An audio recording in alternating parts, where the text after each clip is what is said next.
Sekitar 200 negara pada Senin 26 Juli lalu memulai negosiasi daring untuk memvalidasi laporan Sains Perserikatan Bangsa-Bangsa yang akan menjadi skala ukuran pada pertemuan puncak di musim gugur tahun ini. Pertemuan ini bertujuan mencegah bencana iklim dalam skala global. Dalam beberapa pekan terakhir, gelombang panas, banjir, dan kekeringan yang memecahkan rekor telah terjadi di 3 benua. Semuanya diperparah dengan adanya pemanasan global.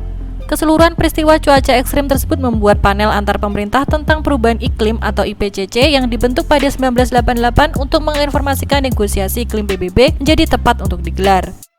Richard Blake, pendiri dan rekanan senior di Lembaga Pemikir Energi dan Climate Intelligence Unit yang bermarkas di London, Inggris, mengatakan laporan dari para peneliti tersebut datang hanya beberapa minggu menjelang sidang umum PBB KTT G20 dan KTT Iklim COP26 yang beranggotakan 197 negara di Glasgow. Sejak adanya penilaian komprehensif terakhir IPCC pada tahun 2014 tentang pemanasan global di masa lalu dan masa depan, dunia ini bukan lagi tempat yang sama. Sebelum terjadinya gelombang panas dan kebakaran yang mematikan baru-baru ini, masih ada debat dan keraguan apakah memang cuaca global tengah ataukah ini adalah hampir sepenuhnya karena ulah manusia. Selain itu, orang juga semakin memprediksi bahwa dampak dari perubahan iklim adalah makin beratnya masalah di masa depan. Yang juga berbeda dari tahun 2014 adalah bahwa telah diadopsinya Perjanjian Paris dengan janji kolektif untuk membatasi kenaikan suhu permukaan bumi pada jauh di bawah 2 derajat Celcius di atas level akhir abad ke-19. Polusi karbon dari pembakaran bahan bakar fosil, kebocoran gas metana, dan pertanian telah menaikkan termometer 1,1 derajat Celcius sejauh ini. Setelah jeda singkat yang disebabkan oleh COVID, emisi kembali meningkat tajam. Selain itu, ada Traktat 2015 yang memuat batasan aspirasional pada pemanasan sebesar 1,5 derajat Celcius.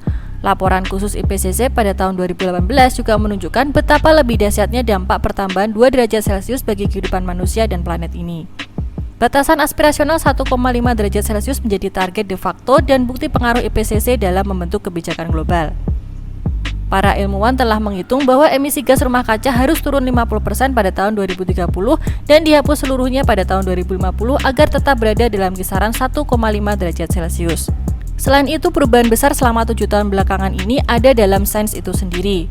Ahli iklim Robert Fourtad yang juga penulis utama IPCC dan Direktur Institut Pierre Simon Laplace Prancis mengatakan, hari ini kita punya model proyeksi iklim yang jauh lebih baik dan pengamatan yang lebih lama dengan sinyal perubahan iklim yang jauh lebih jelas.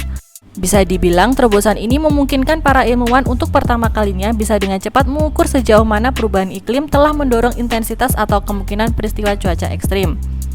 Misalnya, dalam beberapa hari setelah gelombang panas mematikan yang menghanguskan Kanada dan Amerika Serikat bagian barat bulan lalu, Konsorsium Atribusi Cuaca Dunia menghitung bahwa gelombang panas hampir tidak mungkin terjadi tanpa kontribusi manusia. Namun, analisis fakta tetap tidak sama dengan prediksi ke masa depan, dan IPCC telah dikritik oleh beberapa orang karena meremehkan potensi bahaya. Sebuah tindakan berulang yang dikritik oleh sejarawan sains Harvard Naomi Oreskes. Dia bahkan mengatakan bahwa manusia mungkin sudah mendekati titik kritis. Oleh karena itu, mulai Senin 26 Juli lalu, perwakilan dari 195 negara dengan para ilmuwan terkemuka akan memeriksa 20 hingga 30 halaman laporan tentang perubahan iklim. Pertemuan virtual pada putaran pertama ini mencakup bidang ilmu fisika.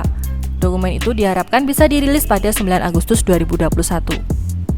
Bagian kedua dari laporan ini yang akan diterbitkan pada Februari 2022 mencakup dampak, sementara bagian ketiga yang akan diumumkan bulan berikutnya membahas solusi untuk mengurangi emisi.